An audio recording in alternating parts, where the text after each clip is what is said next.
The Blackburn Botha, or Botha depending on how you choose to pronounce it, was a torpedo bombing and reconnaissance aircraft developed for the British Royal Air Force.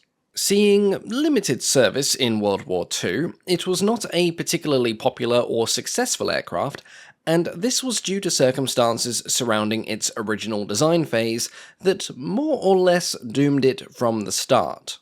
Its origins began with Air Ministry Specification M15/35, which called for a three-man, twin-engine land-based torpedo bomber. In 1935, RAF Coastal Command was looking to upgrade its torpedo bombing capabilities. There was interest in the Fairey Swordfish, which was being developed for the Fleet Air Arm, but the RAF, being the RAF, wanted something better. Now, as their torpedo bomber wouldn't have to be limited by the size and takeoff run of a fleet carrier deck, the RAF could afford to go for something larger, specifically something with two engines. Provided the aircraft could sustain flight under the power of just one engine, this added an excellent layer of redundancy, and it would significantly improve the survivability of combat missions at sea. In early 1936, the Air Ministry had received two submissions, one from Blackburn, which was the Blackburn B-26, and the other from Bristol. Both companies proposed twin-engine aircraft powered by the 850 horsepower Bristol Perseus, which was a 9-cylinder sleeve valve radial. However, following a review of these submissions, the Air Ministry chose to combine the requirements of their torpedo bomber specification with that of specification G24/35, which called for a general reconnaissance aircraft. On the surface, this made perfect sense. It was cheaper to build one aircraft to fulfill two roles, and it was also logistically simpler to supply parts, equipment, and train aircrew for just one aircraft rather than two. But, by combining its specifications, the Air Ministry then had to request last-minute changes to the designs that were submitted by both Bristol and Blackburn. Crew complement was increased to 4, and this required the fuselage to be enlarged. Because of these changes, the Ministry issued a new specification, M10/36, to reflect them, and it then made the very uncharacteristic decision to order both the Blackburn and Bristol aircraft straight off the drawing board, with no prototypes being built for formal evaluation. This reflected the rapidly changing geopolitical atmosphere in Europe, specifically the emergence of the new German Luftwaffe and the growing need for rearmament at home. And this is the decision that fatally compromised the Blackburn Botha before it even flew. In its enlarged 4-seat configuration, the Botha would require more powerful engines if it weren't to be pitifully underpowered. It was the same case for the Bristol design, and what would become the Bristol Beaufort would be modified to take the more powerful Bristol Taurus. Blackburn was denied the use of the Taurus, as there wasn't enough in supply, and Bristol, funnily enough, had priority when it came to using their own engines. Blackburn then submitted a proposal for the Botha to be powered by the new Bristol Hercules, but this too was denied. Thus, towards the end of 1936, Blackburn had received orders for no less than 440 Blackburn Bothas, and the only engine it was allowed to use was one that promised all sorts of performance problems. But it wasn't bad enough for the Air Ministry to reconsider their plans, contracts had been signed, and Blackburn tooled up for production anyway. Eventually, 580 Blackburn Bothas would be produced, and all of them would be the same variant, the Mark I. The 4-man crew consisted of the pilot, a second pilot, who also acted as the navigator, a wireless operator, and an air gunner. The first Mark I, serial number L6104, made its maiden flight on December 28, 1938, in the hands of Blackburn's chief test pilot, Flight Lieutenant Bailey. The dominating feature of the design was the shoulder-mounted wing, which was chosen to give maximum visibility below the aircraft when conducting patrols over the open sea. The center section had a parallel chord, housed the 3 main fuel tanks, and carried hydraulically operated split flaps. In normal operations, the fuel load of the main tanks, plus the distributor, amounted to just over 435 gallons, but they could be completely filled to 565 gallons if specially required. The outer wing sections were sharply tapered, had a pronounced dihedral, and carried balanced ailerons. Slung underneath the wing, enclosed in streamlined nacelles and with wide chord cowlings, was a pair of the Bristol Perseus 10, driving a 3-blade constant-speed propeller. This was a slight improvement over the original design plan, as the Perseus 10 provided 880 horsepower compared to the original 850, but this still only meant a total increase of 60 horsepower for the entire aircraft, and in contrast, the planned weight had gone up by several hundred pounds. Now, to its credit, some of this weight was due to the Botha being one of the best equipped British aircraft when it first entered service. Admittedly, it did not remain the best equipped aircraft for very long, but it was still an achievement nonetheless. It had a modern defensive turret housing 2 Vickers machine guns, albeit one that looked somewhat like a weaponized Kinder Egg. It had a full heating system for cold weather, very nice for crew comfort. A very spacious pilot's cabin, which allowed for the sensible placement of instruments and controls, hitherto considered a luxury for most RAF planes, and it came with full maritime gear, which included a rescue dinghy for ditching in the sea. Its offensive capabilities had also been modified. The fuselage contained a hydraulically operated bomb bay, which could accommodate either an 18-inch torpedo or a 2,000-pound bomb. When carrying these weapons specifically, the bomb bay doors did have to be removed, but the Botha could also carry a mix of 250 and 500-pound bombs as well. These could be carried internally with the bomb bay closed, and in this configuration additional bomb racks could also be installed under the wing outboard of the engines. At a casual glance, the Botha had looked promising, but after just a few test flights, it was apparent that the Perseus engines were as underpowered as Blackburn had predicted.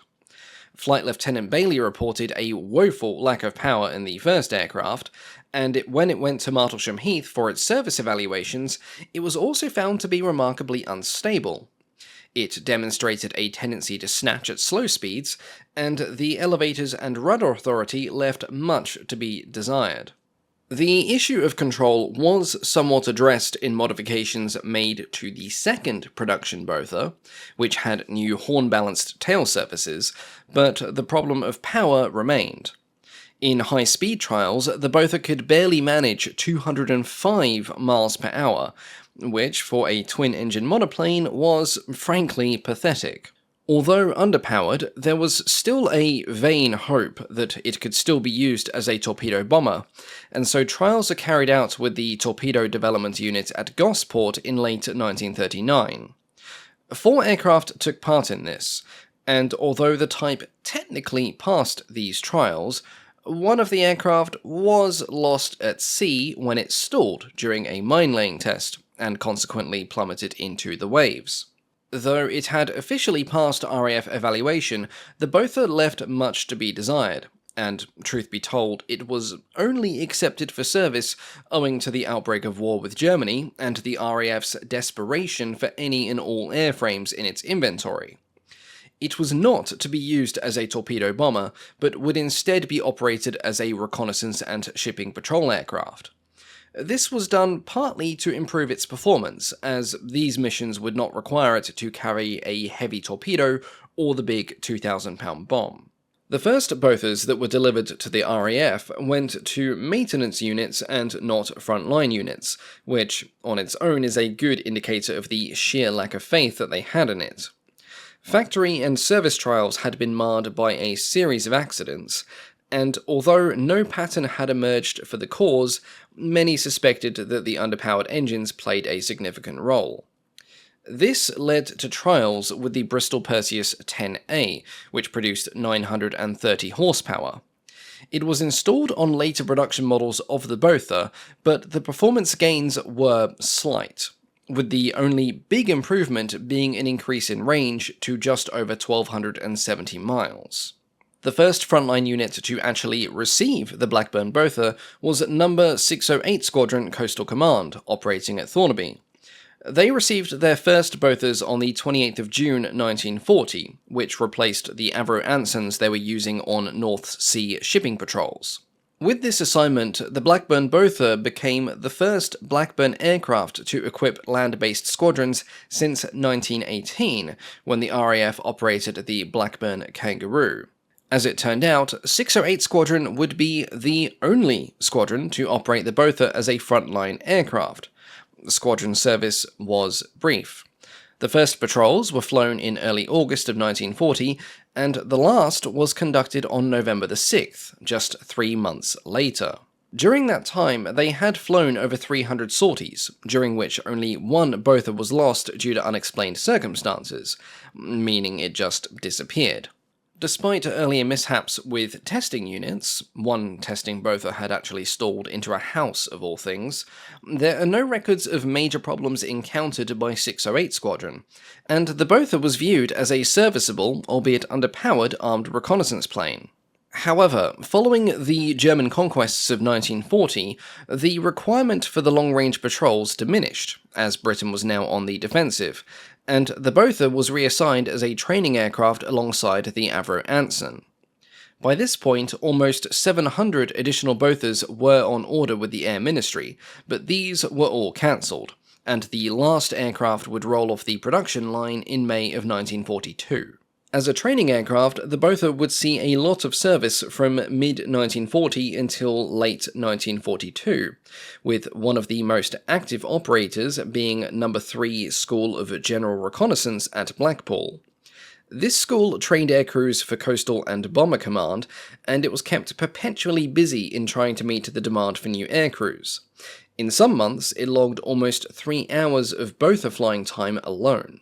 Eventually, the Botha would see use with 20 different training schools. Its withdrawal from frontline service limited its use as a pilot's trainer, but it was used extensively for bombing, gunnery, navigation, and radio training.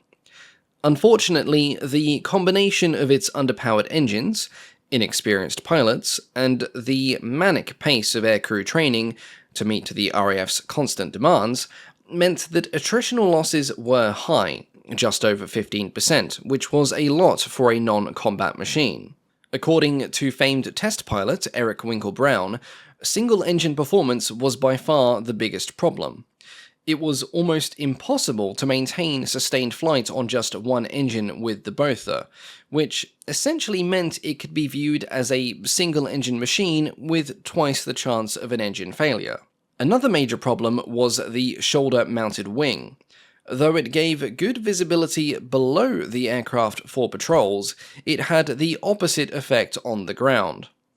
The wing and engines meant that the pilot had zero rear visibility, and this led to many collisions that saw Bothas cutting across the path of other aircraft, and then having said aircraft becoming intimately acquainted with it. This was especially common on grass airfields where there were no dedicated taxiways to direct the flow of aircraft. The Botha continued in its role as full-time training plane and part-time bumper car for almost 2 years, until the type was officially declared obsolete towards the end of 1943. Some Bothas were then modified into target tugs, known as the Botha TT Mark I, but the majority were either scrapped or turned into instructional airframes. No examples survive today, but the wrecks of several Bothas still litter the various hillsides across Britain, which is a sad reminder of the type's deficiencies. Had the Botha been equipped with more powerful engines, it might have had a very different history indeed. As always, thank you all so much for watching, and a big thank you of course to the Patreon supporters. This video marks the return to a slightly stricter format for my aircraft overviews. I'm going to keep them below 20 minutes, we'll see how long that lasts, and I'll save the intricate details for the longer deep dive videos if one is required. A big thank you of course to our Wing Commander patrons, our highest tier supporters, and a warm welcome to James Hain, who is the newest member of this special group. Now, recently a model making competition was started by Lord Heartthrasher, History of Everything, and myself, and we've already received a ton of submissions, which is really great to see.